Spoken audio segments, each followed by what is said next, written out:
Chapter 3. "Who's next, then?" Martin was calling as Horace, grinning broadly, stepped back into the line. Alice stepped forward gracefully, annoying Martin, who had wanted to nominate her as the next candidate. "Alice Mainwaring, my lord," she said in her quiet, level voice. Then, before she could be asked, she continued, "I request an appointment to the diplomatic service, please, my lord." Harold smiled at the solemn-looking girl. She had an air of self-confidence and poise about her that would suit her well in the service. She glanced at Lady Pauline. "My lady?" he said. She nodded her head several times. "I've already spoken to Alice, my lord. I believe she will be an excellent candidate. Approved and accepted." Alice made a small bow of her head in the direction of the woman who would be her mentor. Will thought how alike they were, both tall and elegant in their movements, both grave in manner. He felt a small surge of pleasure for his oldest companion, knowing how much she had wanted this selection. Alice stepped back in line, and Martin, not to be forestalled this time, was already pointing to George. "Right, you're next, address the Baron." George stepped forward. His mouth opened and closed several times, but nothing came out. The other wards watched in surprise. George, long regarded by them all as the official advocate for just about everything, was overcome with stage fright. He finally managed to say something in a low voice that nobody in the room could hear. Baron Harold leaned forward, one hand cupped behind his ear.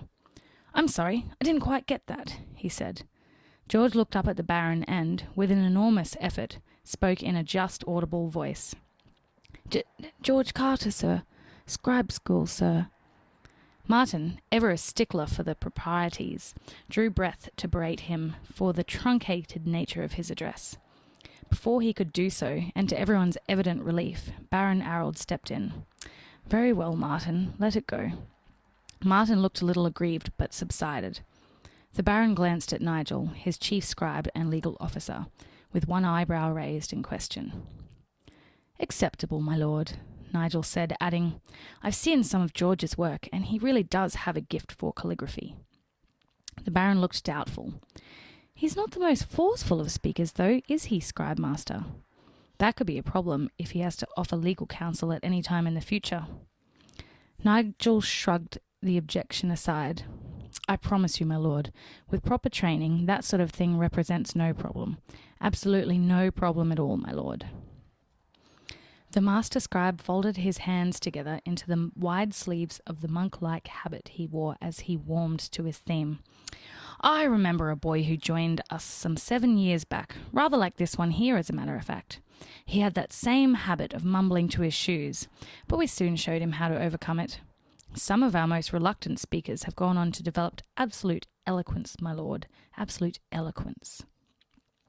The Baron drew breath to comment, but Nigel continued in his discourse. "It may even surprise you to hear that, as a boy, I myself suffered from a most terrible nervous stutter. Absolutely terrible, my lord. Could barely put 2 words together at a time."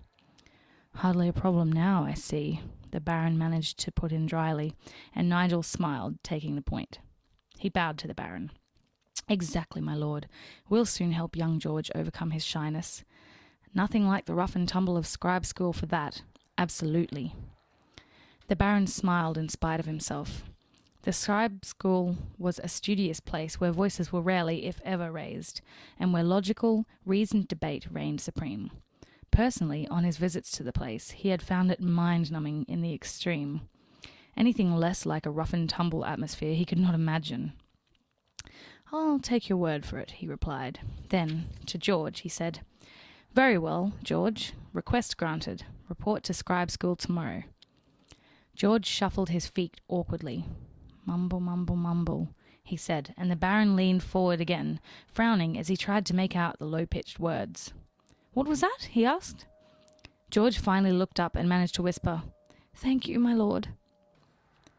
He hurriedly shuffled back to the relative anonymity of the line. "Oh," said the Baron, a little taken aback. "Think nothing of it. Now, next is—" Jenny was already stepping forward. Blonde and pretty, she was also, it had to be admitted, a little on the chubby side.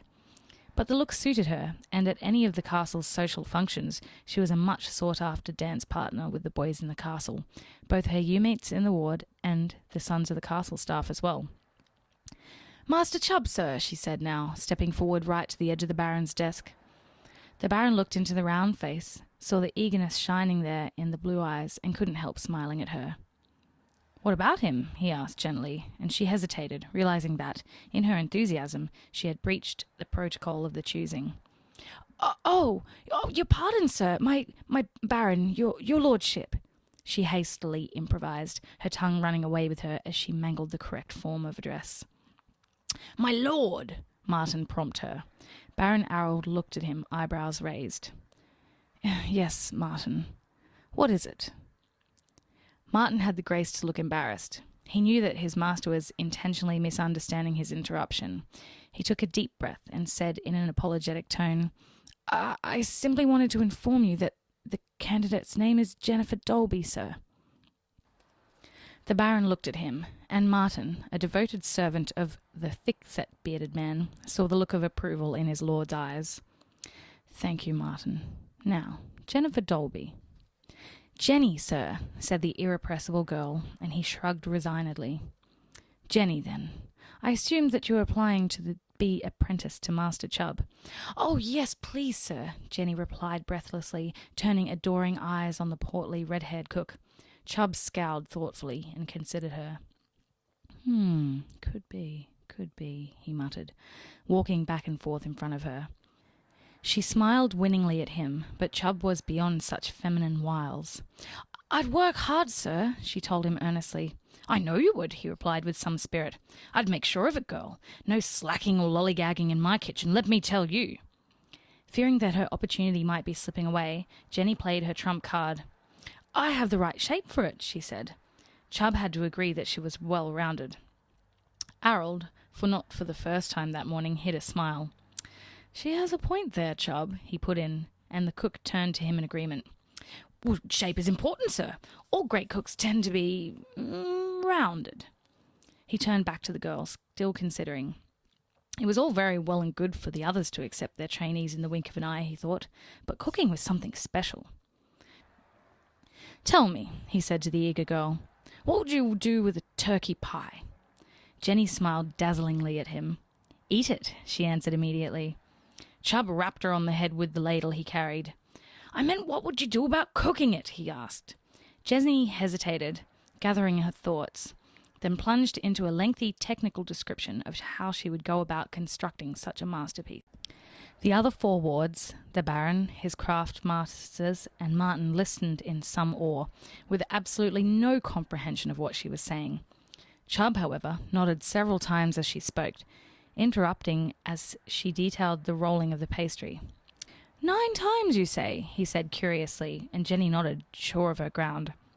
My mother always said, 8 times to make it flaky, and once more for love, she said. Chubb nodded thoughtfully. Interesting, he said. Then, looking up at the Baron, he nodded. I'll take her, my lord.